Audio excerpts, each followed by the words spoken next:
All right, so I promised you all a video of how I do my hive winterization. I'm going to show you this hive just because I'm ready with it. It's a lot weaker than I had hoped. It's only probably about 6 or 7 frames of bees.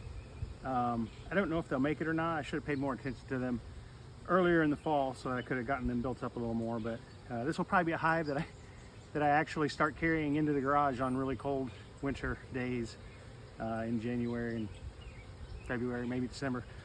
But anyway, here's what I do. So just a real quick recap before I start, I will put emergency sugar, just dry sugar feed on here. I will put a shim on to give it space, and I'll put a quilt board on top, and I'll show you how I go about doing all of that.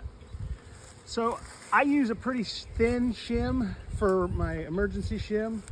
I kind of feel like it keeps the heat a little tighter in. This one seems to be a little warped, but it'll squish down fine. So I put the shim down. I start with a wet paper towel.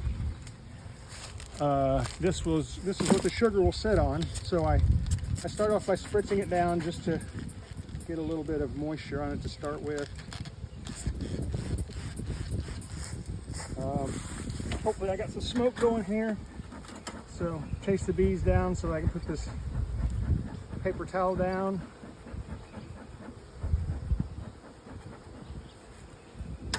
So once I start putting the paper towel down, I can get them to move. So I will use I use the half size sheets. So I will put one pair down first.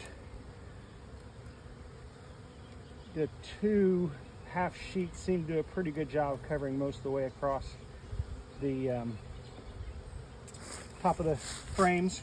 And I do this right on the frame. Some people do it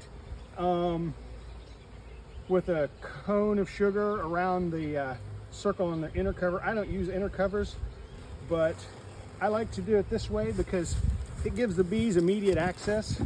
One of the reasons I like emergency feed is because if the bees are say they're here in the middle of the hive and I know there's honey over here, so they start moving this way, but maybe there was only 2 frames and they get over here 2 or 3 frames from the outside, and then we have a cold spell.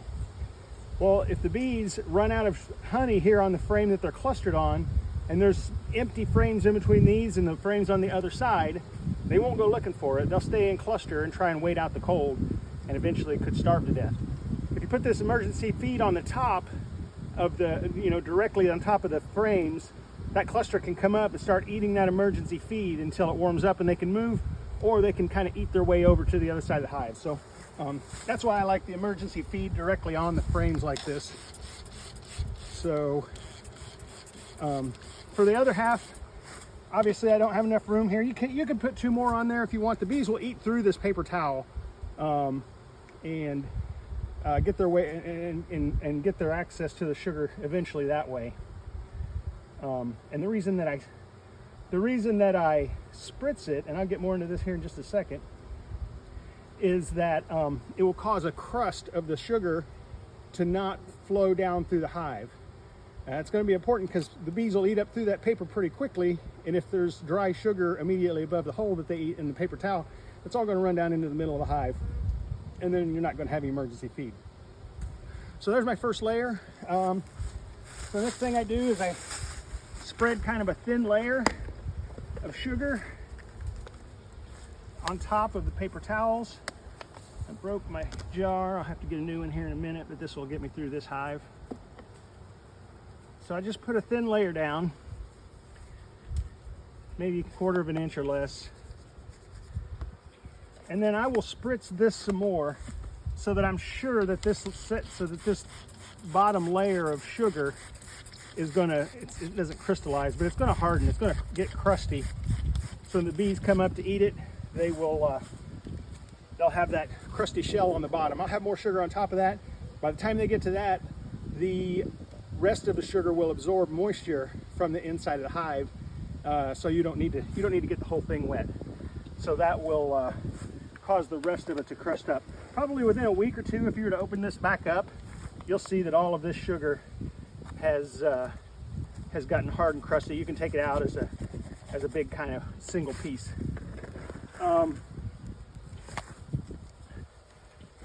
Another benefit of the dry sugar is that it will absorb that moisture, and it'll keep some of the moisture out of your hive.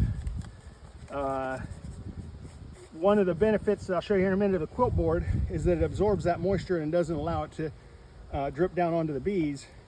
So some of that moisture that is caught up in the quilt board will kind of work its way down, and that will get absorbed into the sugar. So it's a moisture sink inside of your hive. So I usually put about 5 pounds. I probably put way too much on this hive, actually, because they're so weak. I'm going to take a little bit out. They are not going to eat all of this by the time I check them again. You'll want to check them probably every month to month and a half through the winter. If you get a nice warm day, you'll want to check to make sure that they're not running out of sugar or not running out of food, and the emergency sugar is a big part of that. And if you get a warm day, especially up in the 50s, you could pop the lid off and look and check and see. You don't have to go down into your hive, so you can open your hive a little cooler than you would in the springtime to do a full inspection.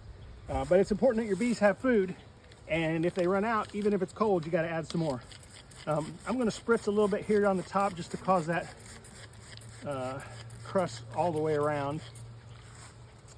So the next thing I do is I use a quilt board. So a quilt board, as I said, it's just a moisture sink. What happens when it's really cold, those bees are creating heat in the colony, in the cluster. That heat will rise up, and if you have your top or your inner cover immediately above the bees, then that heat will cause that moisture to condense on that cover. If you have this quilt board, and the quilt board is basically just a shim with screen on the bottom, and I'm going to pour wood shavings on top of this, and then the heat will flow up through your quilt board. Then it'll hit your cold top, and any moisture that condenses up there will settle down into your quilt board. And then you have these holes on the side that allows some of that moisture to evaporate out of your hive that way. It also allows for good ventilation if you have these holes, and you need that. One of the things I think I mentioned in one of my emails was the fact that you don't want to wrap your hives. You could wrap your hives if you really know what you're doing, but if you don't know what you're doing, you're going to block off all the ventilation, and basically it'll cause too much moisture condense, and your bees will probably freeze to death because too much moisture.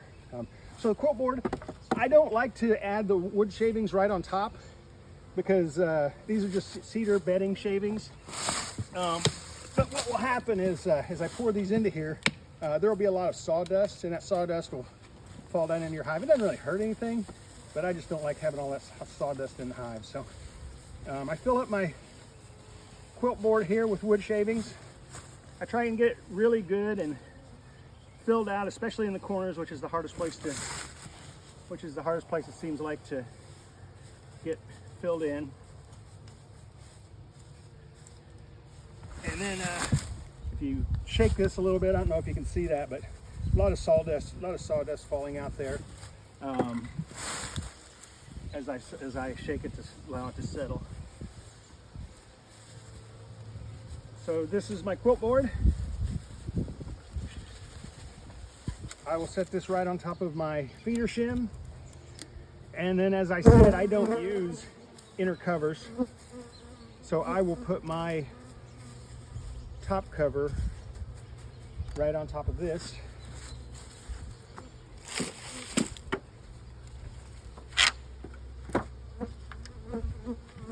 I use migratory covers rather than telescoping covers, and that's it. That's what I do for my winterization. So take a look, shoot me any questions if you have. You got my number, you got my email, and good luck.